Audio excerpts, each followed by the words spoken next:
Hello everyone, सभी मित्रों को मेरा नमस्ते, सत श्री अकाल, आदाब और जय श्री राम। मित्रों, आज के इस वीडियो में हम सामाजिक विज्ञान विषय की पाठ्य योजना किस प्रकार से तैयार की जाती है उस विषय के ऊपर विस्तार पूर्वक चर्चा करेंगे। तो चलिए शुरू करते हैं आज के इस वीडियो को।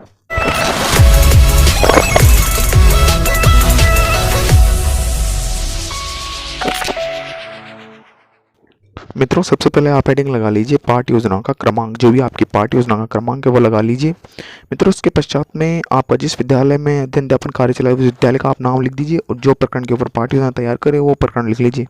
तो आज का जो अपना प्रकरण है वो है सामाजिक कुप्रथा। इस प्रकरण के ऊपर पाठ्य योजना तैयार करेंगे और जिस कक्षा के आप तैयार करें वो कक्षा लगा दी। इस प्रकार से आपको आसानी खाना पूर्ति कर लेनी है। मित्रों, अब तक आपने हमारे चैनल को सब्सक्राइब नहीं किया है फिर चैनल को सब्सक्राइब कर लीजिए और वीडियो को लाइक कर दीजिए।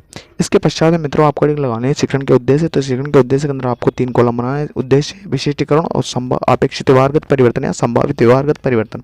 तो इसके अंदर आपको जो पहला शिक्षण का उद्देश्य आता है ज्ञानात्मक। तो ज्ञानात्मक शिक्षण उद्देश्य कारण बच्चे में जो आपको अपेक्षित व्यवहारगत परिवर्तन लिखने, तो विशिष्टीकरण में लिख दीजिए आप। तो विद्यार्थी सामाजिक कुप्रथा के प्रति प्रत्याभिज्ञान एवं प्रत्याशमन कर सकेंगे। और द्वितीय जो शिक्षण का उद्देश्य निकल के आता है वो आता है आपको अवबोध संबंधी जो सामाजिक कुप्रथा के बारे में जो अपेक्षित व्यवहारगत परिवर्तन है उस अपेक्षित व्यवहारगत परिवर्तन को आप ध्यानपूर्वक लिख लीजिए। द्वितीय शिक्षण का उद्देश्य लिखने के पश्चात में जो आपको अपेक्षित व्यवहारगत परिवर्तन लिखा है इसके समक्ष इसको लिख लीजिए आप ध्यानपूर्वक। ये लिखने के पश्चात में नेक्स्ट जो आपके शिक्षण का उद्देश्य आता है वो है ज्ञानोपयोग। तो इसके संबंध लिख लिए आपको समझ सकेंगे और व्याख्या कर सकेंगे। और ज्ञानोपयोग के संबंधित जो अपेक्षित व्यवहारगत परिवर्तन है उस अपेक्षित व्यवहारगत परिवर्तन लिखेंगे। विद्यार्थी दैनिक जीवन में उसका उपयोग कर सकेंगे, तर्क वितर्क कर सकेंगे। तो सामाजिक कुप्रथा उसके बारे में तर्क वितर्क कर सकेंगे। चौथा जो शिक्षण का उद्देश्य आता है वो है कौशलात्मक।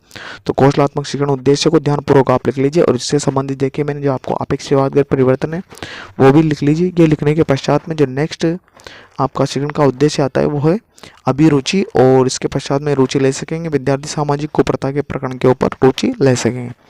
इसके पश्चात 6वें नंबर का जो शिक्षण का उद्देश्य है वो है आपका अभिवृत्ति। तो अभिवृत्ति से संबंधित देखिए मैंने आपको अपेक्षित व्यवहारगत परिवर्तन लिखा है तो इसको आप ध्यानपूर्वक लिख लीजिए। मित्रों, ये इच्छा के शिक्षण के उद्देश्य लिखने के पश्चात में जो आपके नेक्स्ट हेडिंग निकल के आती है वो नेक्स्ट हेडिंग आप लिखेंगे। सबसे पहले तो आप इनको ध्यानपूर्वक लिख लीजिए। ये लिखने के पश्चात में आपकी नेक्स्ट हेडिंग शिक्षण सहायक सामग्री। तो हेडिंग लगा लीजिए शिक्षण सहायक सामग्री। और शिक्षण की सहायक सामग्री से मतलब ये है कि छात्र, अध्यापक अथवा शिक्षक द्वारा जब बच्चों को शिक्षण करवाया जाता है तो शिक्षण कराते समय जो सामग्री उनके शिक्षण में सहायता प्रदान करती है वो सारी शिक्षण सहायक सामग्री कहलाती है। तो शिक्षण सहायक सामग्री के अंदर आपको चौक, डस्टर, श्याम पटला, पेट फलक सारी चीज़ें लिख लेनी है। लिखने के पश्चात नेक्स्ट हेडिंग लगा लीजिए पूर्व ज्ञान। तो पूर्व ज्ञान लगा इसमें लिखेंगे विद्यार्थी सामाजिक कुप्रथा के बारे में सामान्य जानकारी रखते हैं। तो हो जाएगा आपका पूर्व ज्ञान। नेक्स्ट हेडिंग आती है इसके पश्चात में प्रस्तावना प्रश्न या उत्प्रेरणात्मक प्रक्रिया, मोटिवेशनल डिवाइस जिसको कहा जाता है। तो इसके अंदर आपको 3 कॉलम बनाने हैं: छात्र अध्यापक क्रिया, विद्यार्थी क्रिया और क्रम संख्या। मित्रों, इसके अंदर आपको छात्र अध्यापक द्वारा बच्चों से इसके अंदर प्रश्न पूछे जाते हैं। आपको कम से कम इसके अंदर 4 प्रश्न और अधिक से अधिकतम 6 या 7 प्रश्न आपके द्वारा इसमें पूछे जाते हैं। और आप जो प्रश्न पूछेंगे एक तार्किकता के क्रम में होना चाहिए। कहने का मतलब आप किसी प्रकरण से संबंधित प्रश्न पूछ सकते हैं लेकिन आपको प्रश्नों को एक दूसरे से जोड़ते हुए प्रश्न बच्चों से पूछने हैं। और आपकी जो पाठ्य योजना है वो इसी के आधार पर सबसे अच्छी है कैसी है तो यही आपके डिसाइड करेंगे प्रस्तावना प्रश्न कि आपकी पाठ्य योजना कैसी है। तो इसके पश्चात में नेक्स्ट हेडिंग नहीं जाएगी आपके शिक्षण का उद्देश्य या स्टेटमेंट ऑफ एम्स। ये शिक्षण का उद्देश्य लगा दिए विद्यार्थियों आज हम सामाजिक कुप्रथा के बारे में विस्तार पूर्वक अध्ययन करेंगे। नेक्स्ट हेडिंग हो जाएगी आपका प्रस्तुतिकरण या पाठ का विकास जिसे कहा जाता है। तो प्रस्तुतिकरण के अंदर आपको 5 कॉलम बनाना है। इससे शिक्षण बिंदु, छात्र अध्यापक क्रिया, विद्यार्थी क्रिया, श्याम पटकार, इस तरह से आपको 5 कॉलम तैयार कर लें और एक विधि। ये 5 कॉलम तैयार करने के पश्चात में जो पहला शिक्षण बिंदु है इस शिक्षण बिंदु के अंतर्गत आपको मित्रों जो आपका पहला शिक्षण बिंदु आता है वो है बाल विवाह। तो बाल विवाह शिक्षण बिंदु के अंतर्गत देखिए मैंने आपको विकासात्मक प्रश्न यहाँ पर लिखा रखा है। इन विकासात्मक प्रश्नों को आप ध्यानपूर्वक लिख लीजिए। जैसे विवाह में लड़के में लड़की की आयु कितनी होनी चाहिए तो बच्चे उत्तर देंगे लड़के में लड़के की आयु तो होनी चाहिए 21 वर्ष, लड़की होनी चाहिए 18 वर्ष। तो लड़के की 21 वर्ष और लड़की की 18 वर्ष से कम आयु में कौन सा विवाह का तो बच्चे उत्तर देंगे बाल विवाह। बाल विवाह के बारे में आप क्या जानते हैं तो ये प्रश्न उत्तर नहीं दे पाएंगे तो समस्यात्मक प्रश्न हो जाएगा। तो छात्र अध्यापक दृश्य का प्रस्तुतिकरण दिया है। तो छात्र अध्यापक कथन देखिए मैंने लिखा है यहाँ पे।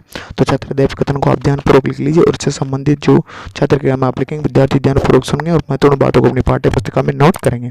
इस प्रकार से ये हो जाएगा आपका प्रस्तुतिकरण।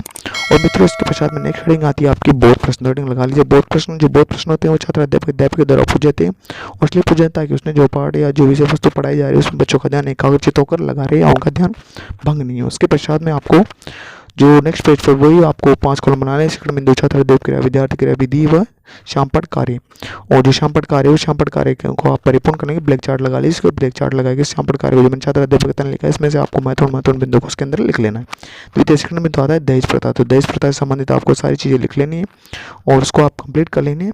इसके पश्चात में आता है आपका तृतीय शिक्षण बिंदु सत्य प्रथा। सत्य प्रथा से संबंधित देख मैंने आपको विकास प्रश्न लिखा है, छात्र अध्यापक ने लिखा है, तो उसको आप ध्यानपूर्वक लिख लीजिए। लिखने के पश्चात में जो श्यामपट्ट कार्य है, उस श्यामपट्ट कार्य को भी आप परिपूर्ण कर लीजिए।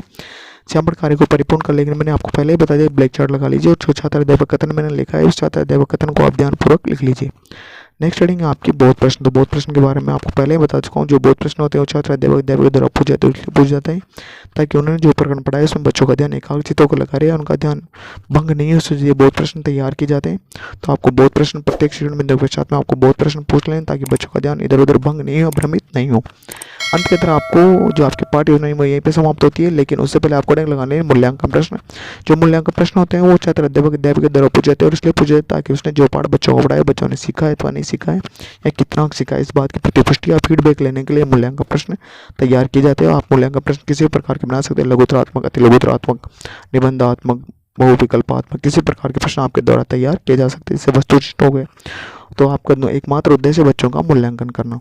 अंत के अंदर आपको बच्चों को गृह कार्य देना है। गृह कार्य ऐसे देना है जिस घटना के स्तर से आपने बच्चों को अध्ययन अध्यापन कार्य करवाया, उस घटना के स्तर को ध्यान में रखते हुए अंत के अंदर आप बच्चों को गृह कार्य देता कि बच्चे घर पे जाकर आसानी से उस गृह कार्य को कर सके। मित्रों, आशा करता हूँ कि आपको वीडियो अच्छा लगा होगा, तो प्लीज़ वीडियो को लाइक करें, शेयर करें और चैनल को सब्सक्राइब करना ना भूलें। अगर पढ़ाई संबंधित आपको कोई भी समस्या उत्पन्न हो रही है तो प्लीज़ कमेंट बॉक्स में कमेंट जरूर करें ताकि आपकी समस्या का समाधान हो सके।